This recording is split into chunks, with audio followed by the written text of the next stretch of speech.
My name is Suzanne Sanders, and this is Band of Brothers, the King's Speech. King's motivational speech, I'd say, because I'm going to show you how it can help you with being a persuasive speaker. Now, everybody has to be a persuasive speaker, whether you're giving speeches in business, in school, or just talking to your kids, trying to get them to do something that they should have done an hour ago. Everybody has to be able to make their words heard and accepted in the best light possible. Now, Henry V shows how to do it in condensed form.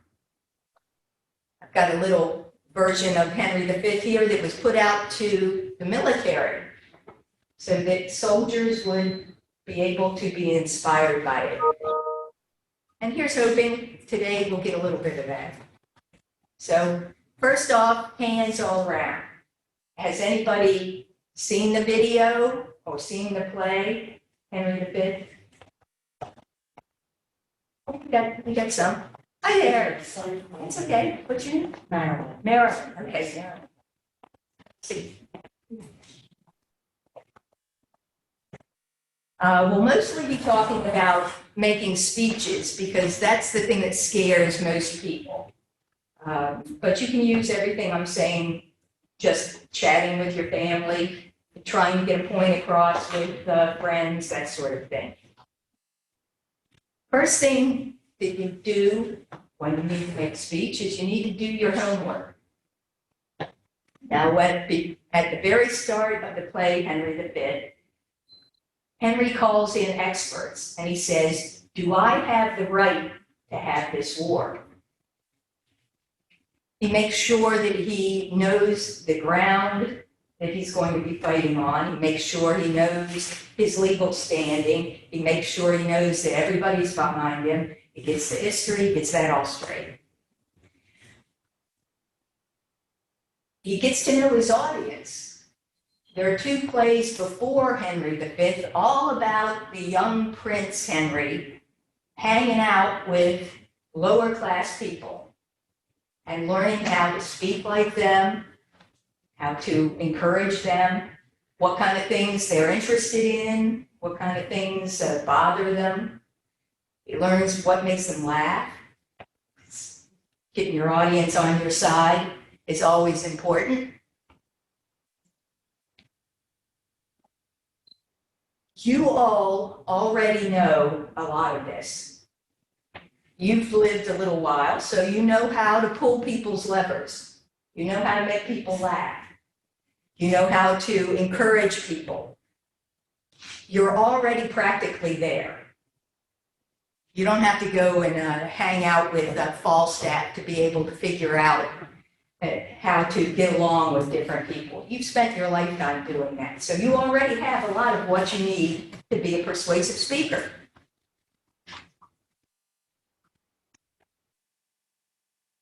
You want to put your audience at ease. You don't want to be too snobby.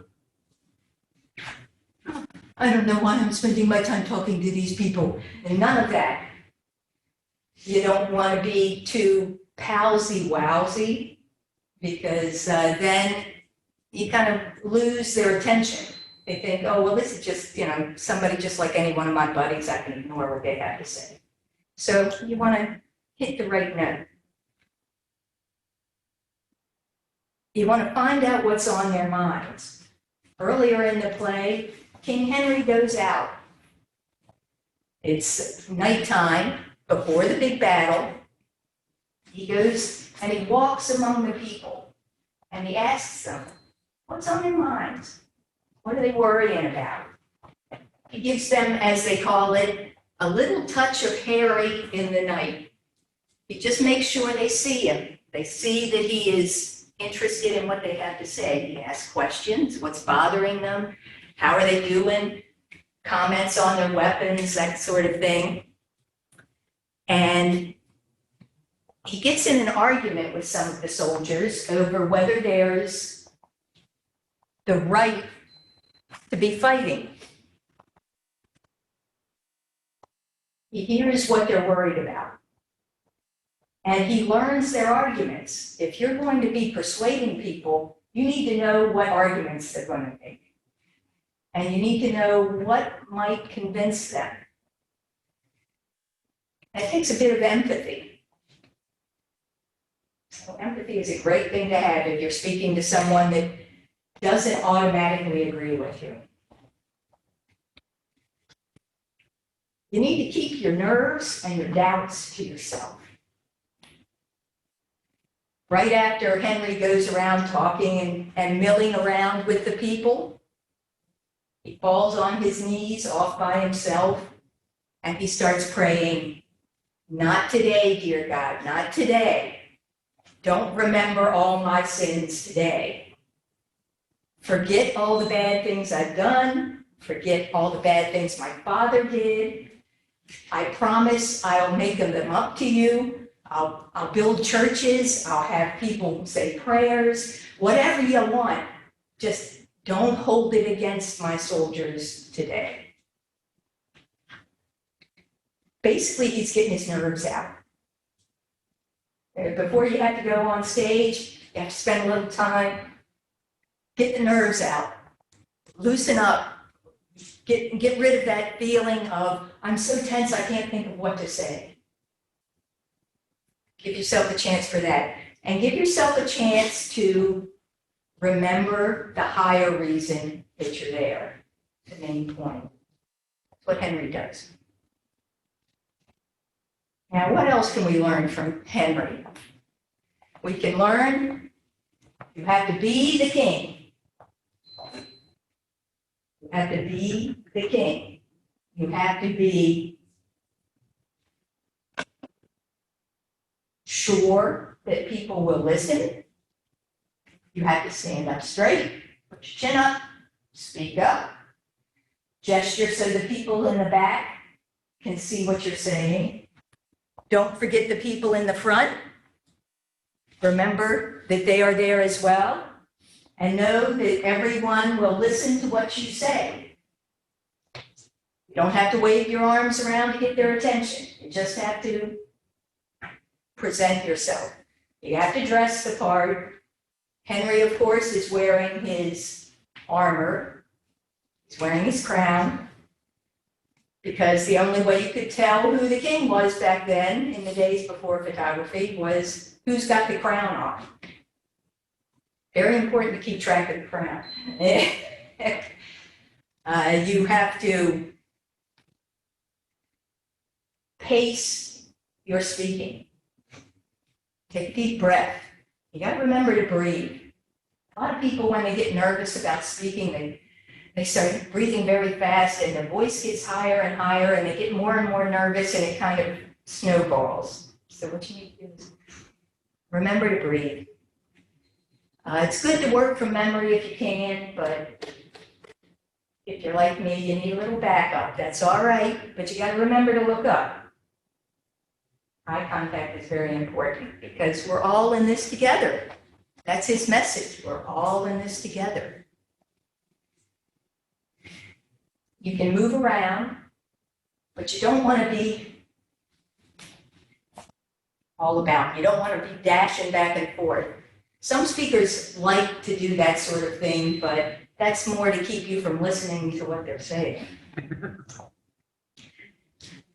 If there's a system, like the system we have here, you have to be sure you know how it works beforehand.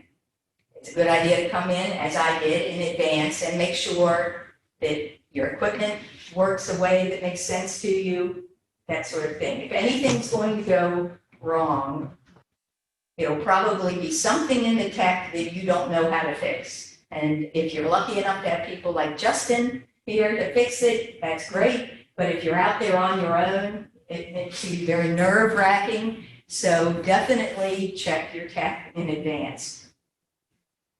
If you start to stumble while you're speaking, just slow down a little. Remember, you're the king, you're the queen. You're going to listen. You can pause, take a breath, and get your place.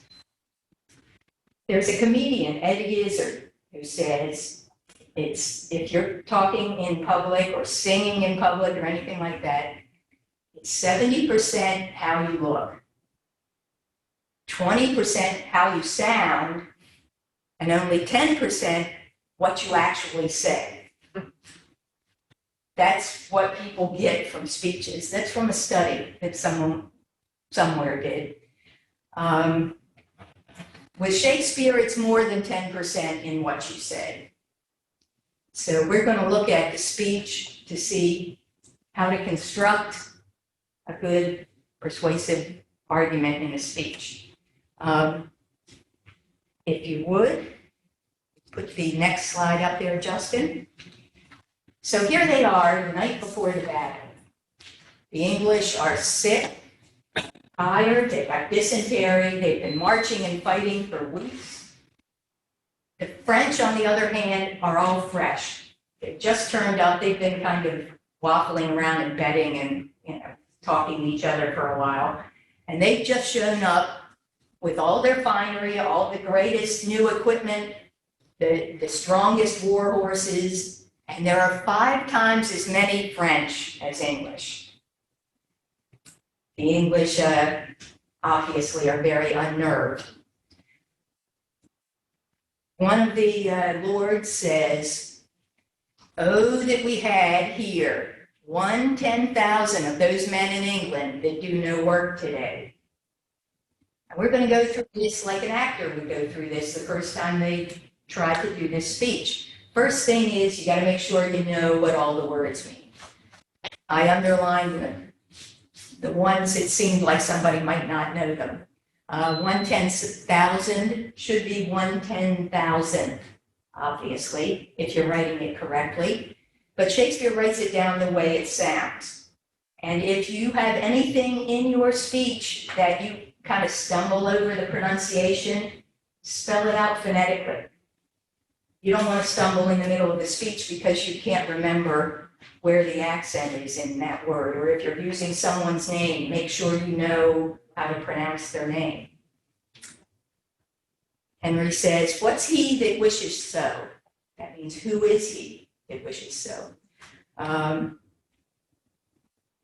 If you're talking and someone has introduced you, it's a good idea to say something along the lines of, "Thank you, Mr. Jones, for that wonderful introduction," that sort of thing. Just acknowledge it. So Henry's doing this. Through the rest of the speech, I'm going to be coloring in different words so you can see Shakespeare repeats important ideas. The blue words are words of friends and family. The orange words are words of honor and goodness. The red ones, well, it looks kind of pink, are words of patriotism. The purple ones are words of the few versus the many, and the green ones are religion. By repeating concepts like that, you're reinforcing it emotionally without having to say, we're going to talk about God, we're going to talk about religion, we're going to talk about our country, we're going to talk about our families. They're just words that are associated with that. So as he goes through, it's like a drum beat. Little by little, it kind of builds up. The idea is you're building up to a high point in the speech, emotionally.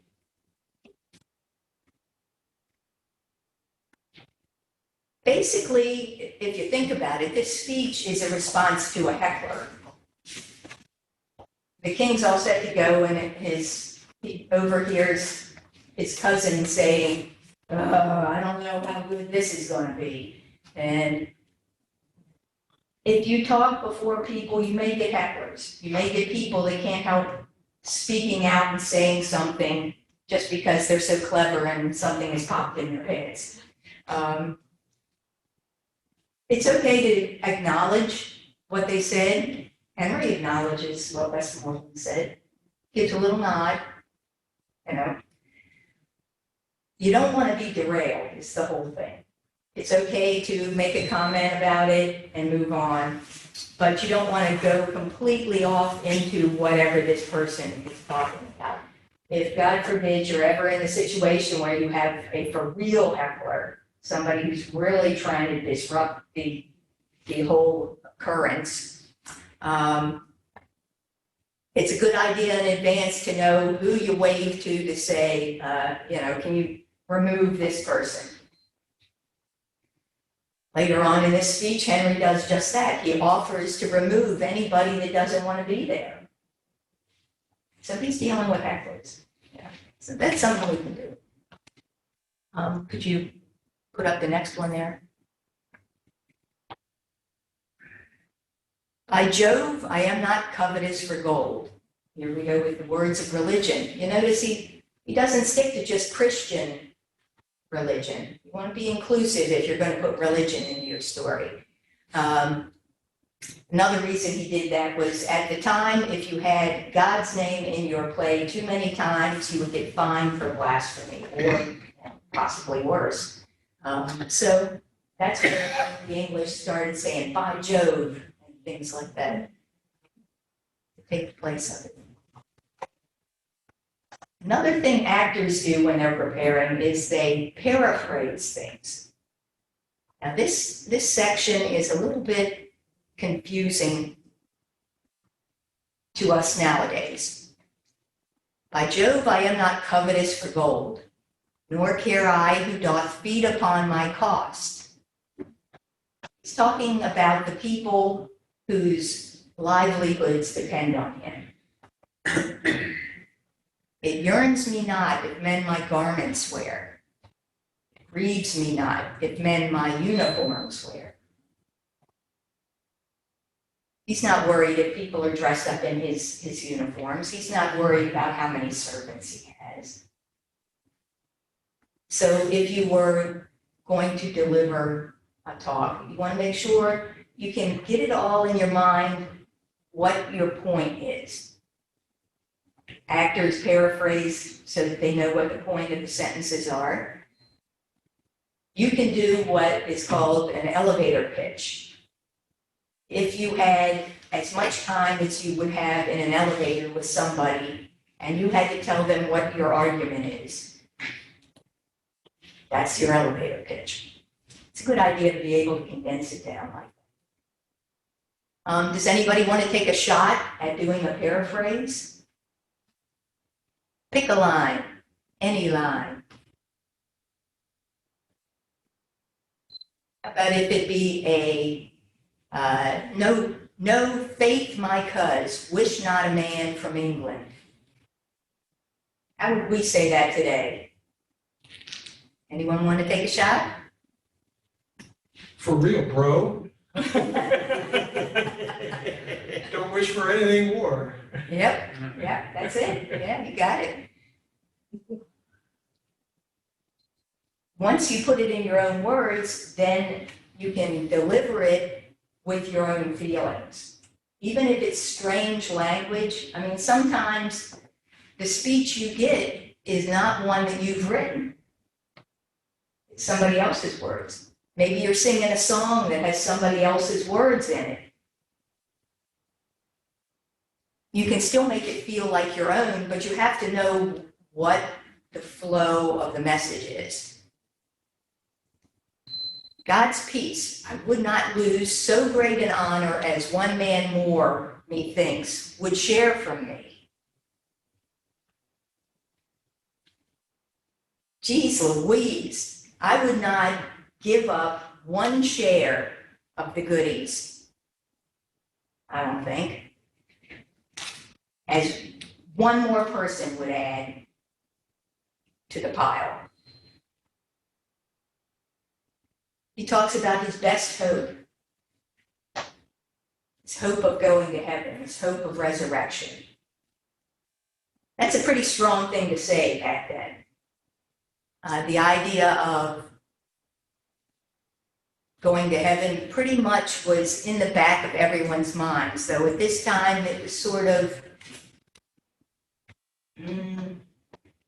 people were wondering exactly how to get there. And there was a lot of doubt about that. So the fact that he strongly says, this is more important than my chance of going to heaven, Well, everybody would have just perked right up and listened. And if the king's saying that, and he's the one that's supposed to know everything, then there we go. This particular part of the speech is often edited out. When you go see a Shakespeare play, it will be edited. He gave much, much, much, much, much, much more than any one group of actors could possibly use at one time.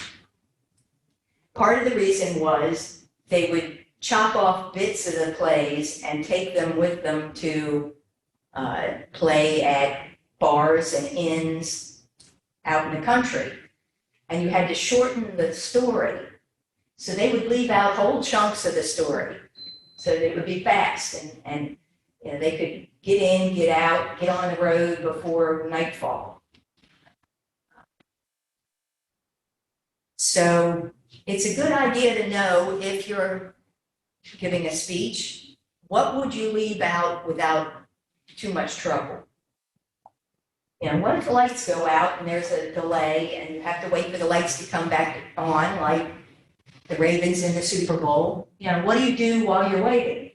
You know, one of the things you do is you think about, okay, I won't have time to give my whole speech. What am I going to do when the lights come back on? So it's a good idea to give a little thought in advance, you know, where's the extra padding that you could just drop out?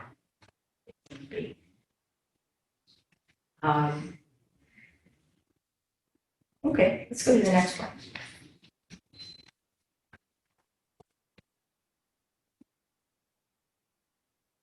Rather proclaim it, Westmoreland, through mine host, that he which hath no stomach to this fight, let him depart. His passport shall be made, and crowns for convoy put into his purse. We would not die in that man's company that fears his fellowship to die with us. Actors have to decide where they're going to pause and where they're going to emphasize. You have to decide that when you speak too. Usually it's off the cuff. It's as you're going along. You're just kind of getting worked up so it gets a little louder, it gets a little stronger. You're trying to put a point across, you slow down. Give yourself a little time to breathe. Give the people a little time to take in the emotion. If there's a pause, then everyone's blood pressure kind of goes down and the wheels start working. What you've said so far starts to soak in. So it's good to give a little pause now and again.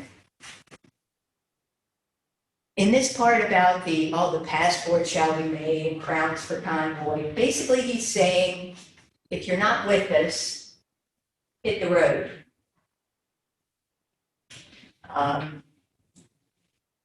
He would not die in the company of someone who doesn't want to die with him.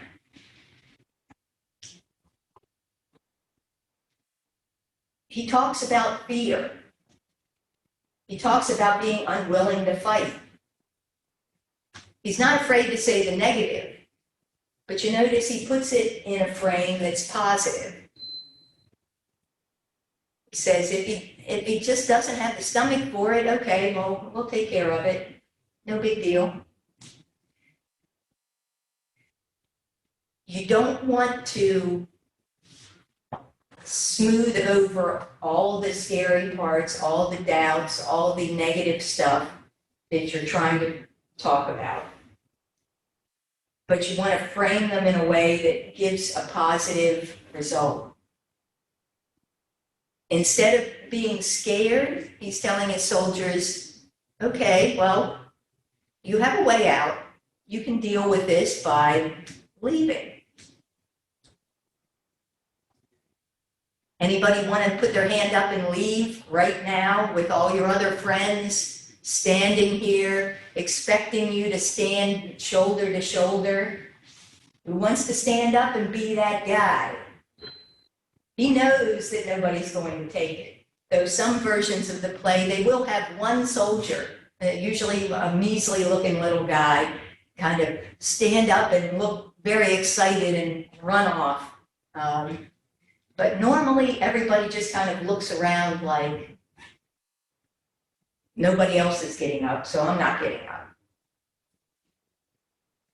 He's being clever here. He's forcing them to realize they're in it together. One of the ways to get somebody to do what you want is to say, well, you don't have to do what I want.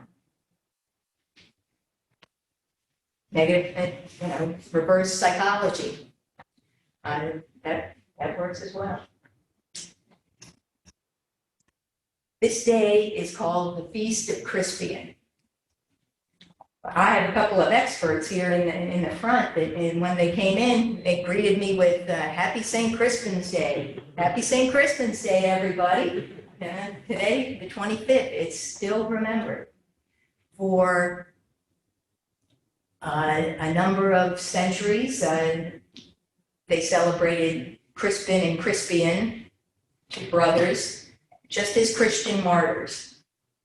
But because they made shoes during the day to pay for all their sainting around in the evening, they became the patrons of shoemakers, leather workers, tanners, all those guys. As you might expect, it eventually in England became a big party holiday. October 25th was a day where anyone in any of St. Crispin's jobs took the day off, started drinking hard and drinking early, and they put up effigies, set off fireworks. It's basically what they have today for Guy Fawkes Day. And there's even, let's see if I have it somewhere.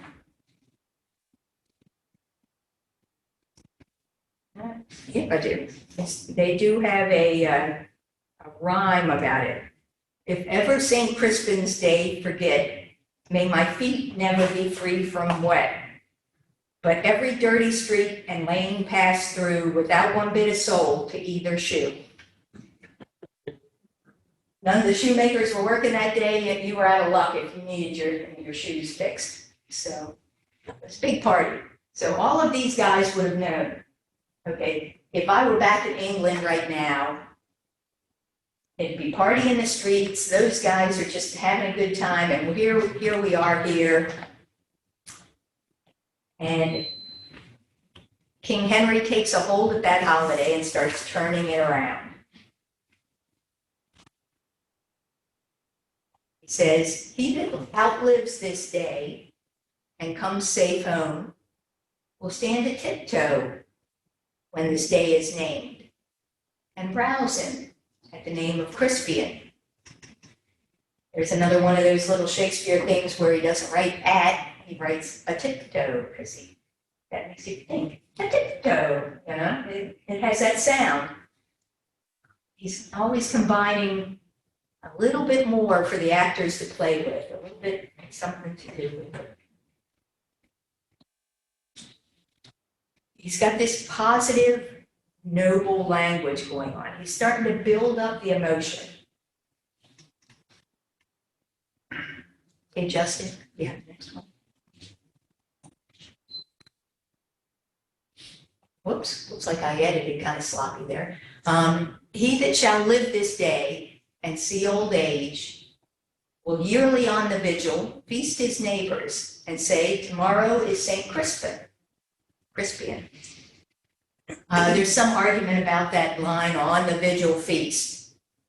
Some people think that means on the eve of the holiday, he'll feast his neighbors. Some people think he'll provide a feast for the holiday, and they get in an argument over, exactly that. But the important thing is he's putting in words of religion, of friends, of family, combining them all. He's starting to remind people of the good things they have at home. He's starting to do the rhetorical thing of repeating parts of a sentence and say, and say, and say. This is a good time in the speech kind of slow down and let the people enjoy the feeling. You know, that they're remembering, they're thinking about this. And say, tomorrow is St. Crispian. Then will he strip his sleeve and show his scars and say, these wounds I had on St. Crispin's Day. Back in that time, the sleeves tied along the shoulders. So if you were going to roll up your sleeves like I've done, you would just pull your sleeve right off and put it in your pocket and tie it back on later. So that's what that strip his sleeve is about. Old men forget, yet all shall be forgot, but he'll remember with advantages what feats he did that day. Now this usually brings a little smile. You get some veterans talking about, what they did. It gets a little embellished over time. The guy that was back in the Quonset hut, the next time he tells the story, he was out front watching the planes go over. The next time he was down at the airfield watching the planes go over. The next time he was signaling to the planes that went over. He understands how it is with, after the drinking gets going at the VFW, what happens with the stories, with advantages, what feats he did that day. He'll forget everything else, but he'll remember this day. Then familiar in his mouth as household words. That phrase is stuck in the language. Switch it just. Harry the King, Bedford and Exeter, Warwick and Talbot, Salisbury and Gloucester, be in their flowing, overflowing cups, freshly remembered. It's a good idea to use names if you can. Point out people in the audience. Hey, Ann, how you doing? You see politicians do that. They can't remember everyone's name, so they go, that kind of thing. If they know you, they say, hi, Sarah. It's a good idea to bring place names in. And if you can pronounce Talbot, you can use that. This story shall the good man teach his son. We're talking legacy here. This is not just a bunch of people doing something that'll make them look good. This is creating history. This is pulling your country into the flow of time. He's giving them a noble cause, a very noble cause. And Crispin Crispian shall ne'er go by from this day to the ending of the world. But we in it shall be remembered. That remembered. Why does he do that? His language is a drum beat.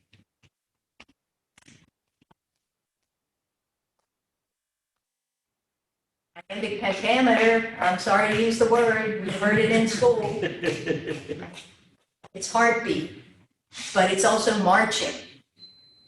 The rhythm of the language starts to get the motor neurons in your brain in sync with other people in the story. It also gives the actors a chance to figure out when they're going to breathe. They know that the line is going to be 5 beats long, and then they can take a breath. 5 beats long, take another breath. You got to remember to breathe. The actors do it as work, but you just got to remember to give yourself enough time to breathe. Remember, it fits in that rhythm, but it's also very stately. It rings with the same sound as the King James Bible, or something like that. It gives it gravitas. We feud. We happy feud. We band of brothers. They're all in it together. They're all family. It's not just a disco song. They're all together. Could you do the next one there? Justin, thank you. For he today that sheds his blood with me shall be my brother. Be he ne'er so vile, this day shall gentle his condition. They're all family. They're all in it together. Now, at the time this was written, and it being England, the levels of class were very important. Vile does not necessarily just mean bad. In this case, it means lowly. Lower class, working class, some term like that. Not an aristocrat is what he's saying. This day shall gentle his condition, make him more like an aristocrat. Raise him up. He's kind of making a promise that you and the aristocrats will be one and the same because of your actions here. Now, being the times that they were, I'm sure that he would not actually make all those people aristocrats, but this is an important idea that they will be treated as men that are equals. The other thing this passage carries with it is a hint of no matter what horrible things you've done up to this point, you will be absolved for them. It will gentle your condition when it comes time to step before the pearly gates. For a bunch of soldiers that had been fighting for weeks on end in particularly grisly conditions, the hint that, okay, slate's going to be wiped clean if you go today, that's a powerful lure. But because of the way he states it, he doesn't come right out and dwell on any of that. He just kind of drops a hint. Sometimes you have to just be subtle with it. I commented on the way they pronounced condition at the time was condition. And sometimes you'll hear actors actually say it that way so that they get that drum beat effect really strongly. Most people don't do that because then everybody's like, what did he say? So you don't want to interrupt the play for that. And gentlemen in England, now abed, shall think themselves accursed they were not here, and hold their manhoods cheap, whiles any speaks that fought with us on St. Crispin's Day. That argument of you'll be the top dog, you'll be the man, you'll be the guy that everybody else listens to, that's pretty good. But here he is again, St. Crispin's Day, repeats it many times. He wants this to be something that changes that day. He wants them to know they can change this day. So I'm going to leave that sitting up there for a minute and talk about what's going on there. We want to talk in the best language of the audience. I'm sure if I've been saying and and making little noises in between my sentences, you've noticed it. But I've been trying very hard not to. It's a good idea to do that. You can speak colloquially. It would be better if you did. You don't want to be too formal. But at the same time, don't want to use a lot of slang because nothing will put you in a box in people's minds like a piece of slang that isn't current, isn't appropriate, isn't used anymore, that kind of thing. You want to vary the length of your sentences, and your paragraphs, and your words. Nothing is more monotonous than somebody that just has everything exactly the same. The words are all the same length, the sentences are all the same length, the paragraphs are all the same length. It starts feeling very robotic. So you want to change it up a little bit, keep people awake. You have to be ready to answer opposing views. I talked about this a little bit earlier. I'm sure if somebody stood up and said, well, did you mean that we're going to be aristocrats after this? You would probably come up with some fantastic line along the lines of, then you will know the nobility of your soul, which is not strictly speaking promising anything, but sounds damn good. So you want to be able to answer the arguments that might come up. And you want to use the best arguments that you have, but not necessarily all of them. It's like if you're talking to your kid or your grandkid, and you want them to put their toys back where they belong. You don't need to tell that kid, I might fall over them. You don't need to tell that kid how much they cost. You don't need to tell that kid how it just stresses you out having toys all over the place. You need to find the one best argument that works for that one kid and lean on that argument. Depending on the kid, it may be, you will make me so happy and then we can go for ice cream. Or it may be, your father's going to tan your hide when you get home, depending on what kind of family you're in. You know, it can be whatever. Whatever is your best argument. I would hope it would be something a little more noble than tanning your hide.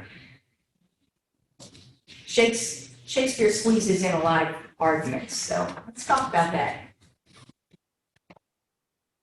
What arguments has he used here? Not yet. In the course of this speech, what arguments have we heard? Just yell it out. Well, one of the things that I have been coming back to as you've been talking is the connection between this speech and the argument he had the night before with the three soldiers, where one of the themes that ran through those arguments is, even if you're fighting, even if you die in a good cause, your sins are still your own. And he's rebutting that in that line, Yes. kindling your condition. Yes. So he's working those arguments in his head, and maybe he had worked them out before the speech, but he's using them in the speech. It's true. Rich is giving us a good reason to see the entire play, if anybody needs any more encouragement. If you saw that part of the story or read that part of the story, Henry gets to arguing with soldiers over whose fault is it. One of the soldiers paints a really vivid picture of, on the last day, all those arms and legs and heads from the battlefield will all rise up and cry out, we were killed on this day at this place, and it's the king's fault.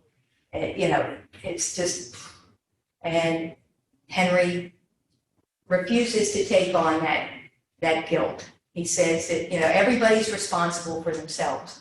They use the old argument of, I was only following orders.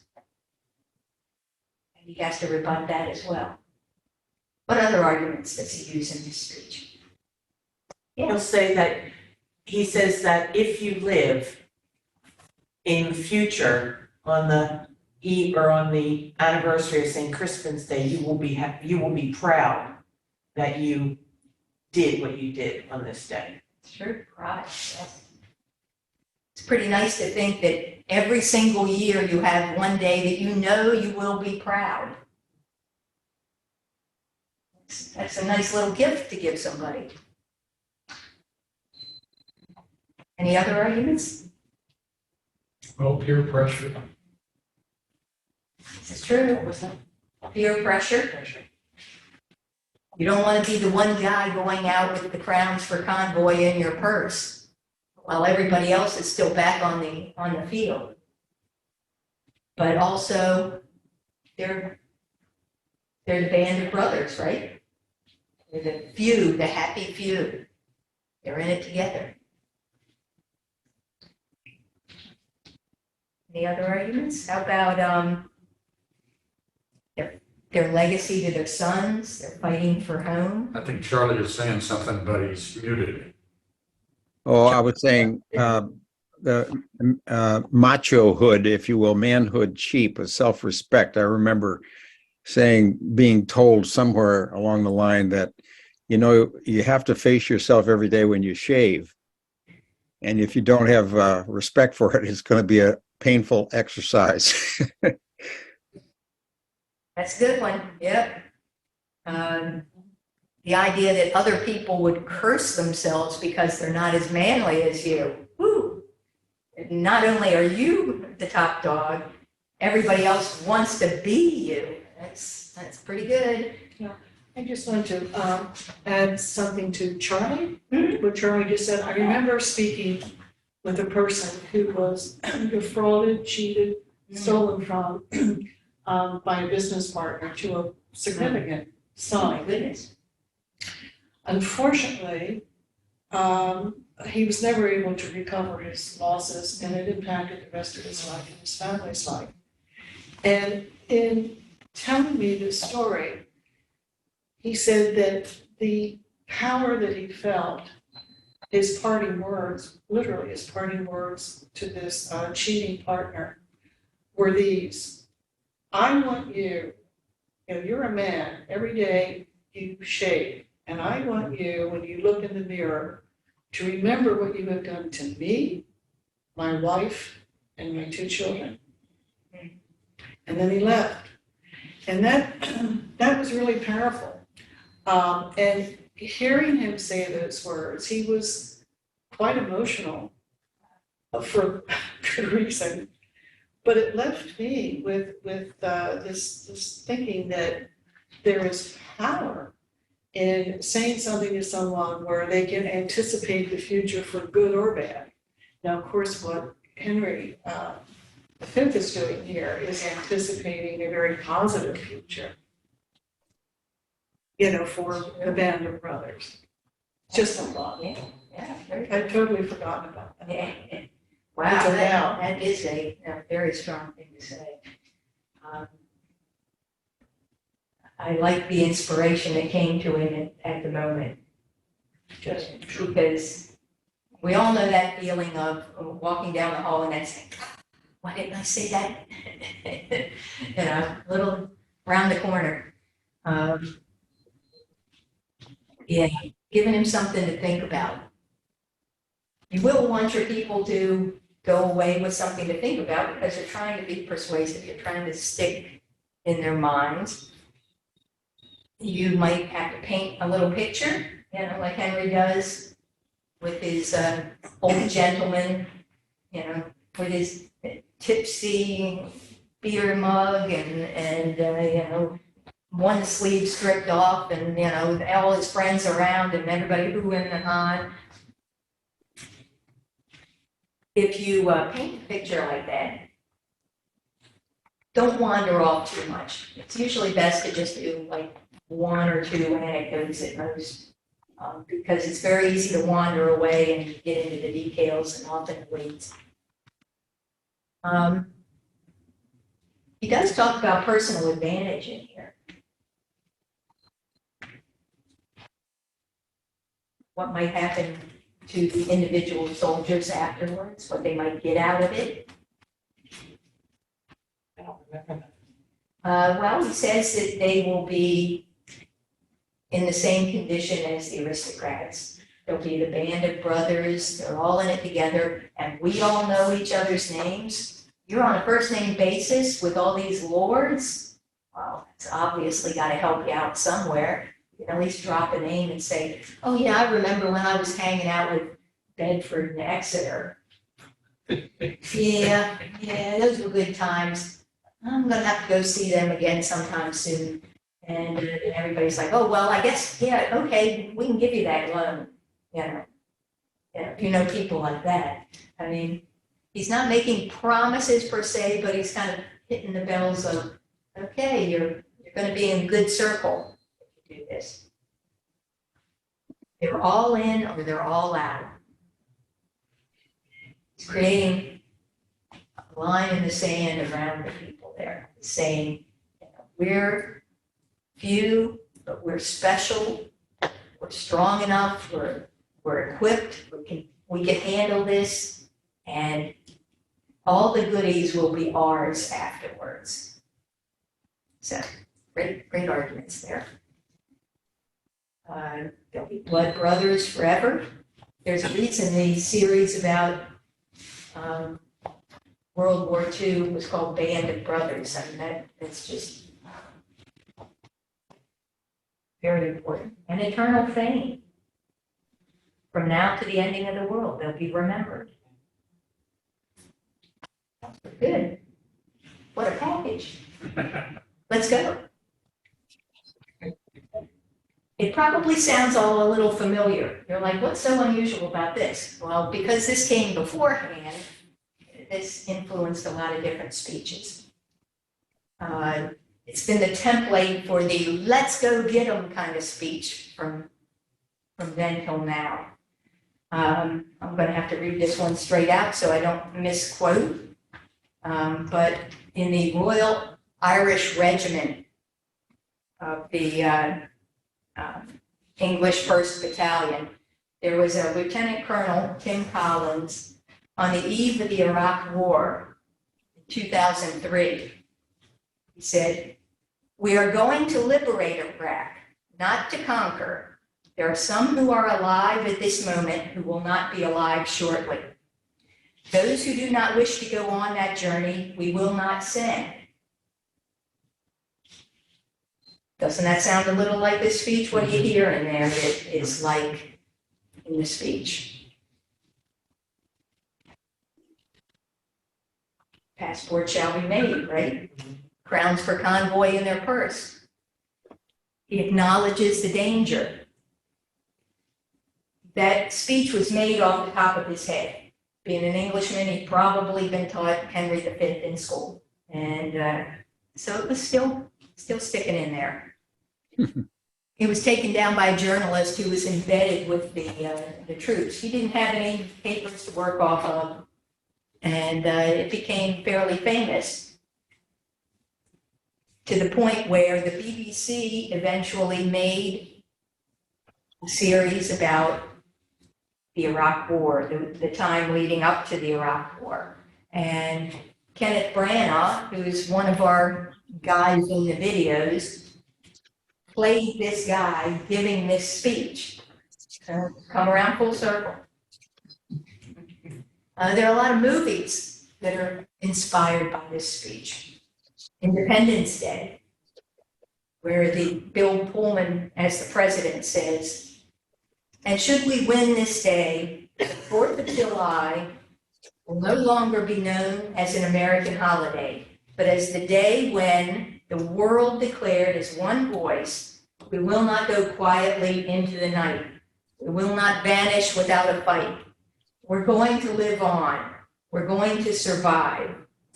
Today, we celebrate our Independence Day." And do you see how that's like this speech? Oh, my. Yeah, he's taking Independence Day and doing the same thing that Shakespeare did with St. Crispin's Day. He's changing the meaning and turning it into something for everyone. There's also a little nod to Dylan Thomas, too, in there with the "do not go quietly into that good night." There's Braveheart, where Mel Gibson, as William Wallace, says, "I fight and you may die. Run and you'll live, at least a while. And dying in your beds many years from now, would you be willing to trade all the days from this day to that one for one chance, just one chance, to come back here?" and tell our enemies that they may take our lives, but they can never take our freedom. You see how that's like the speech? Yeah, freedom and honor. Yes, yes. And looking back as an old man, looking back on the day. This even works in comedies. There's a comedy from 1999 called Mystery Men with a bunch of amateur superheroes in it. William H. Macy is a hero called the Shoveler, and he at one point says, "This is our fight, whether we like it or not. Just we few. But if we take on this fight, those of us who survive it will forever show our scars with pride and say, 'That's right, I was there. I fought the good fight.'" He's basically paraphrased the whole speech while waving around an egg salad sandwich. There are so many football movies of coaches hollering at halftime that sound just like Henry V. We're all in it together, the band of brothers. Sure, we're beat up, but we can do it. If you don't want to fight today, just get out of here now. All of that sort of thing. You get it from Al Pacino, Matthew McConaughey. So did his speech work? Sure. Yeah, they won. That's right. Yeah, we were having a little discussion earlier about why they won.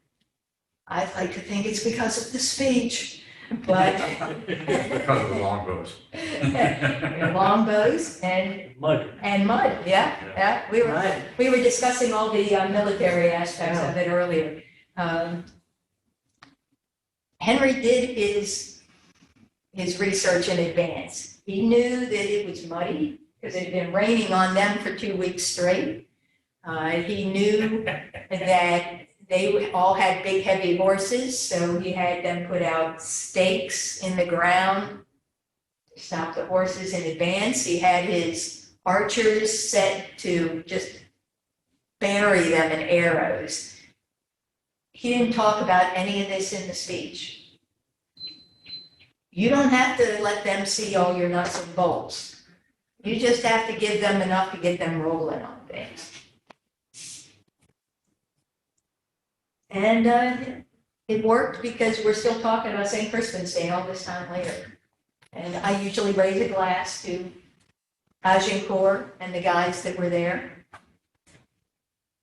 So how would we apply this to just everyday use? If you're just talking to some friends and you want to persuade them of something, if you're talking to the kids or the grandkids, what aspects that I've talked about can you think of that might work in that kind of informal situation? I'm surprised that he didn't use something, offensive against the enemy, saying that's dead, such vile people, not the lower class. Because that's a tactic now, of course. Oh, yes. He does have times in the play where he talks like that. He says, there was once a time when I thought for every 2 French legs, it was, every 2 English legs, it was worth 3 Frenchmen, because they were 3 times as good, basically. He calls them, basically lily-livered and unmanly in all kinds of different ways, silly, waffling. But this is the speech that's remembered. This speech is remembered, but there are a lot of other ones. He does use the fear of God technique in another speech in the play when he's talking to the mayor of Harfleur. His whole army has been besieging the city. So it's been weeks of just, fight. And it looks like the town might fall. So he gives a speech. And he tells them in detail the bloody, horrible, reprehensible things his soldiers will do to all of the French people if he just nods his head and lets them go. And he says to the mayor of the town, "Is this what you want? I'm still holding them back at this point, but all I have to do is just drop my arms and they'll come after you." He's perfectly willing to use the fear of God. He's also willing to insult people. Early in the play, he's insulted by the French prince. And he sends back the message that, "Oh, I'm glad you are being so amusing and sweet to send me a present." He sends an insulting present. He says,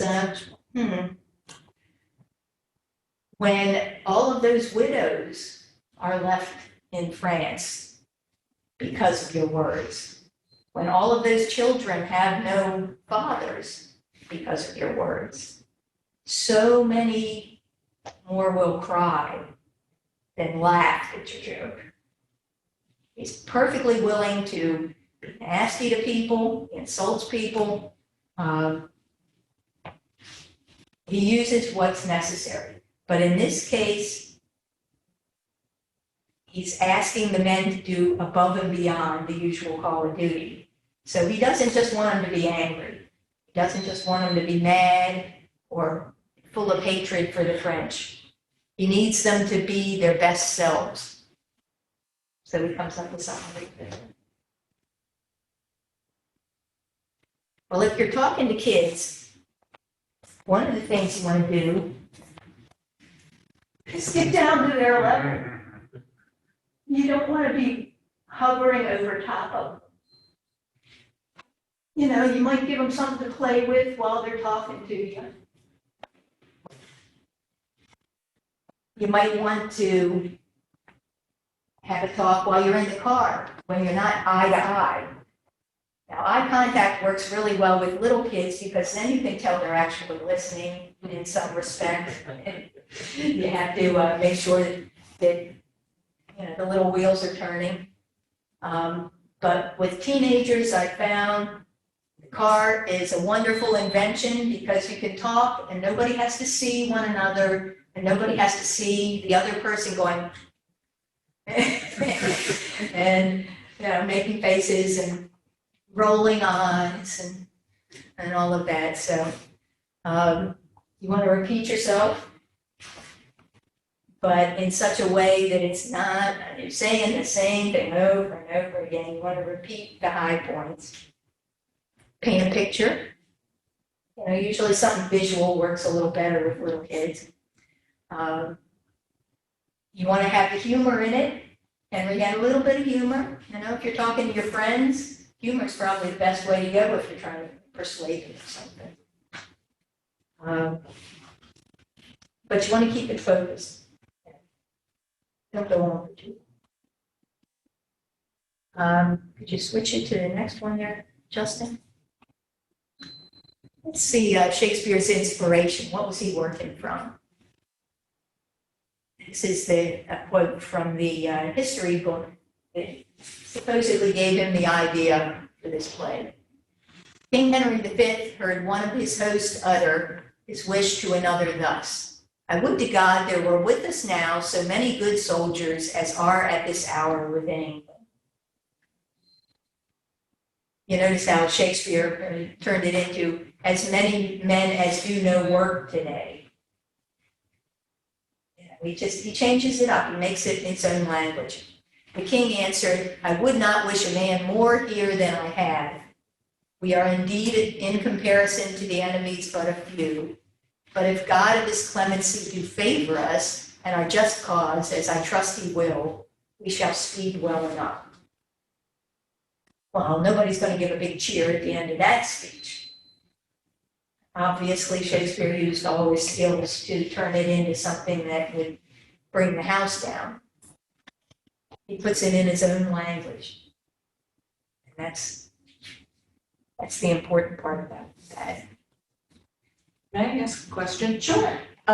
From these chronicles, Mhm. is there any more documentation that Henry did anything more spectacular other than just this line right here? Like, did he This- make a speech?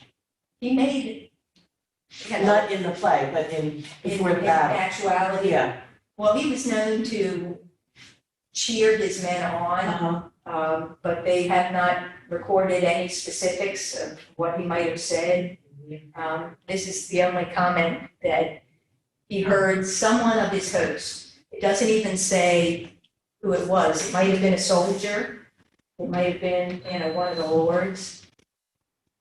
In the different video versions that I listed for you, one of the things you'll see is sometimes they have the speech given to the whole crowd. Sometimes it's given to just the nobles. Sometimes it's just given to 2 or 3 people. And it really changes the feel of it. But in each case, the actor playing the king adjusts his gestures and speech to the situation. Yeah, apropos of that point, it's my understanding that historians generally admire King Henry V. Am I correct in remembering that? The historians view him favorably. I'm talking about history. Yeah, history, yeah. Which ones do? Well, they like the fact that he actually won his wars. He managed to pull the nobility of England and the people all together, so they were kind of working together for a change. The whole idea of the English trying to hang on to the French claims, that's kind of, some people consider that kind of throwing good money after bad, because they just fought for so long for so little purpose. And, maybe that money and that attention could have gone better to some other use. Henry V is admired a lot because of the contrast with his son, who, becoming king at such a young age, basically never really got a chance to do anything without a whole bunch of advisors telling him, do this, do that, do this, do that, and other people controlling the narrative and other people controlling the money, and so it caused a lot of trouble for the country. And by comparison, there's that, and his father, by comparison, took the crown away from the rightful king. Whether you think that was a good thing or a bad thing is another argument, but so on either side of Henry, this shows the importance of framing. He's got one kind of shifty guy on one side, one kind of an ineffective guy on the other side, and he actually does something and looks good while he's doing it. Hey, if you're giving a speech, have the waffly guy come after you. Don't have the waffly guy come before you. So historians they tend to like Henry V, but there is a lot of discussion about just how cold-blooded he was about things. He was very cold-blooded. He killed the prisoners Yeah. after the Yeah. battle. There was a point in the battle where it looked like the French were starting to form up again, and they had come behind the lines and killed all the serving boys that were taking care of all their stuff, including the crown, which was back there. And these Frenchmen came by and just mowed them all down. And, so they didn't know. It seemed like maybe the French were surrounding them. They didn't know if they were forming back up. Everything was just such a mess. The mud and the blood and the rain coming down and everything it was very confusing. And at the time, people would get prisoners and make money off of ransoming the prisoners back to their families. And he just said, just kill all the prisoners. You know, because he didn't want to have to keep an eye on them. And he didn't want them to join up with the Frenchmen coming around the back. And, you know, there's some people that say, and because he was just bloody cold-blooded, you know? So there's some argument about that, and that's in the play. There's some argument about that in the play. But yeah, it would have been a war crime nowadays. He had all the prisoners killed. So some people think he was too cold-blooded to be a good king. But some people think, well, it was a cold-blooded time. So it's a good question. So we've talked about, let's see, preparing, writing to reach the emotions, being clear and positive, repeat the important points, compose yourself and remember to breathe, be the king, be the queen, try to know what you're talking about, make eye contact, use names when you can, go at a comfortable pace, and give them your best. And if you're lucky, you'll be like Henry V and end up with people cheering. Can I see the next one here, Justin? I sent out to the people in the class various versions of the speech. If you have any trouble getting to the link of Renaissance Man, please try doing a search for it because it's very much worthwhile. But first, let's see what Mr. Branhard does with this one. Fighting men, they have full 300,000. That's 5 to 1. Besides, they are all fresh. 'Tis a fearful odds. Oh, that we now had here. But 10,000 of those men in England that do no work today. What's he that wishes so? My cousin Westmoreland? Oh, my fair cousin. If we are marked to die, we are enough to do our country loss. And if to live, the fewer men, a greater share of honor. God's will, I pray thee, wish not one man more. Brother, proclaim it, Westmoreland, through my host, that he which hath no stomach to this fight, let him depart. His passport shall be made, and crowns for convoy put into his purse. We would not die in that man's company that fears his fellowship to die with us. This day is called the Feast of Crispian. He that outlives this day and comes safe home will stand at tiptoe when this day is named, and rouse him at the name of Crispian. He that shall see this day and live old age will yearly, on the vigil, feast his neighbours and say, tomorrow is St. Crispin's. Then will he strip his sleeve and show his scars and say, these wounds I had on Crispin's day. Old men forget, yet all shall be forgot, but he'll remember with advantages what feats he did that day.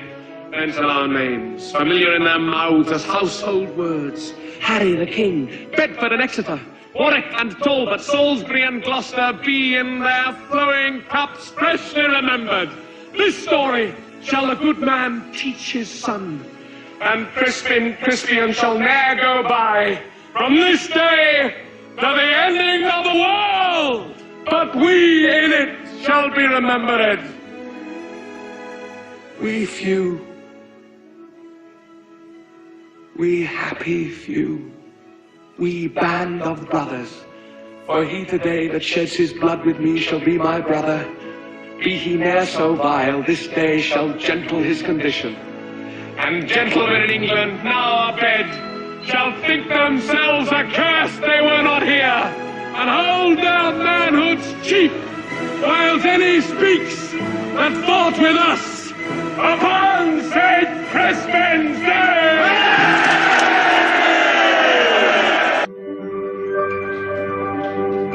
Thanks, Justin. The other ones on the list are the ones I sent out to you. It's Kenneth Branagh, Laurence Olivier, Lilo Brancato in Renaissance Man, and Mark Rylance. I think that'll give you a wide-ranging flavor of the speech. Okay, so Can we listen to that one? you want to listen to that one too? Yeah. Sure, yeah.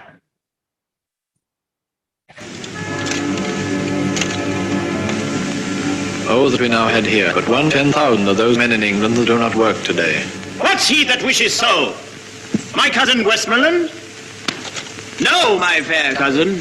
If we are marked to die, we are enough to do our country loss. And if to live, the fewer men, the greater share of honor. God's will, I pray thee, wish not one man more. Rather proclaim it, Westmoreland, through my host, that he which hath no stomach to this feast, let him depart. His passport shall be drawn, and crowns for convoy put into his purse. We would not die in that man's company that fears his fellowship to die with us.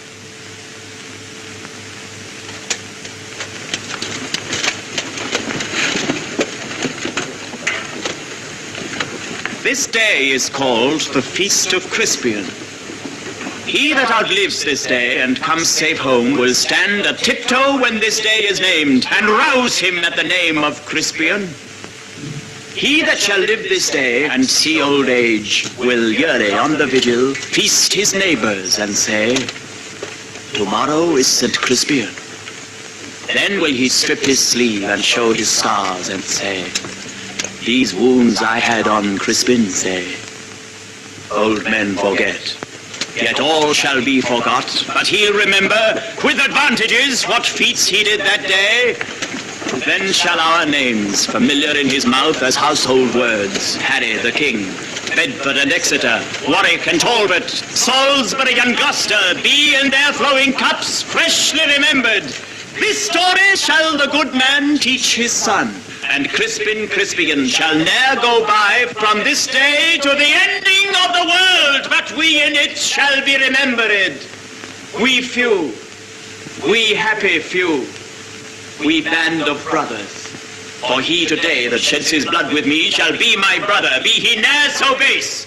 And gentlemen in England now abed shall think themselves accursed they were not here, and hold their manhoods cheap, while Denny speaks that fought with us upon St. Crispin's Day! Bestir yourself with speed. The French are bravely in their battle set and will with all expedience charge on us. All things are ready if our minds be so. Finish the man whose mind is backward now. Thou dost not wish more help from England, cuz? God's will, my liege. Would you and I alone without more help could fight this battle out? You know your places. God be with you all. Always aiming to have voice to jump out. It's a brother horse. That movie was made during the Second World War to inspire people at home and the troops abroad. And they really pulled out the stops to come up with everything needed for that movie, including the color film, because the chemicals that made the color film and developed the color film were all needed for the war effort. So they thought this was very important. Let's not do Rylance. Could you show the Renaissance Man?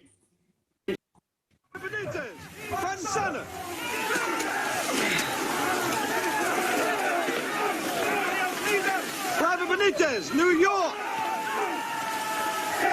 You study Shakespeare? Drill sergeant, yes, drill sergeant. All right, let me hear some. Go!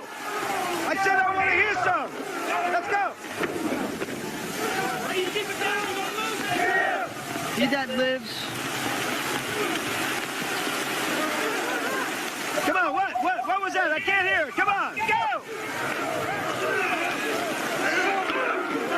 He that outlives this day and comes safe home will stand a tiptoe when this day is named and rouse him at the name of Crispian. I didn't tell you to stop. Keep going. Keep going.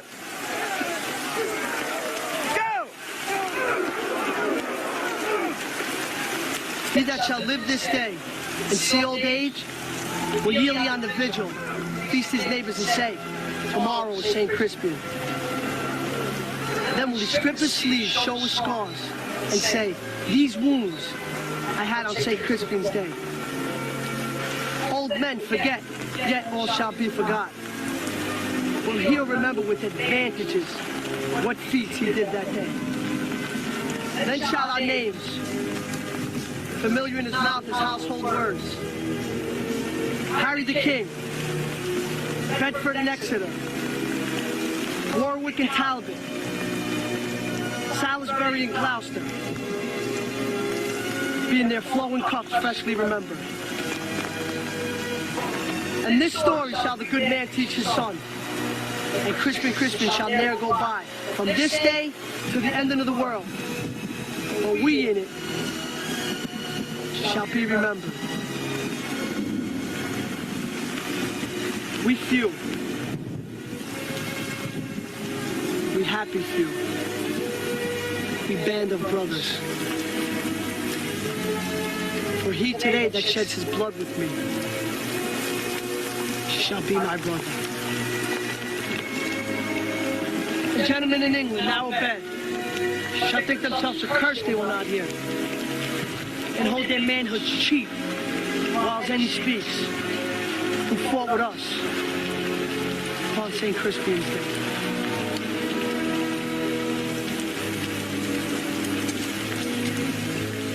Got enough, Drill Sergeant?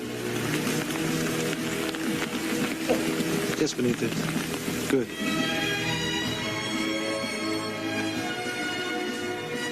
Aw, thank you, Peggy. Yeah, I love it.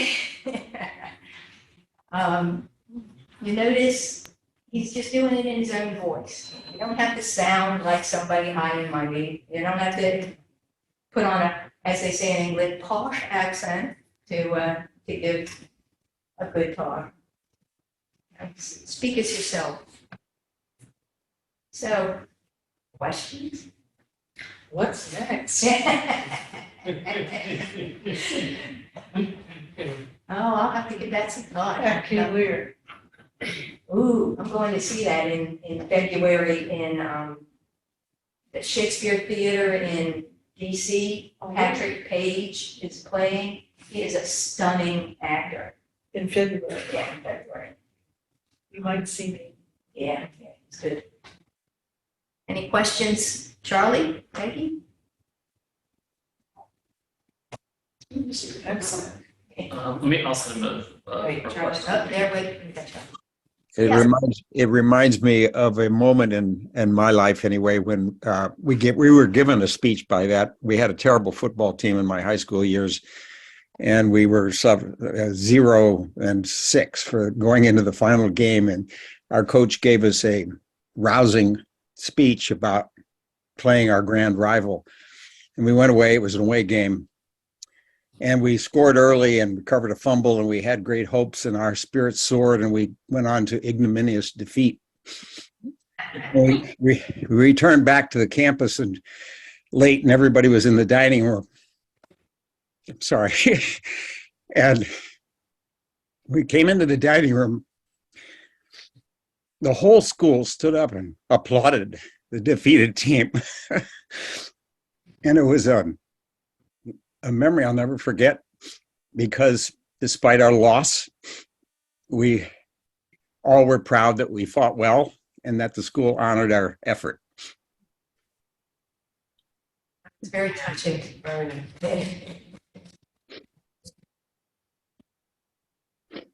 Well, thank you so much for joining me today and letting me go on about one of my favorite subjects. Thank you. I hope to see you all again sometime in the future. Take care. Thank you. Yeah.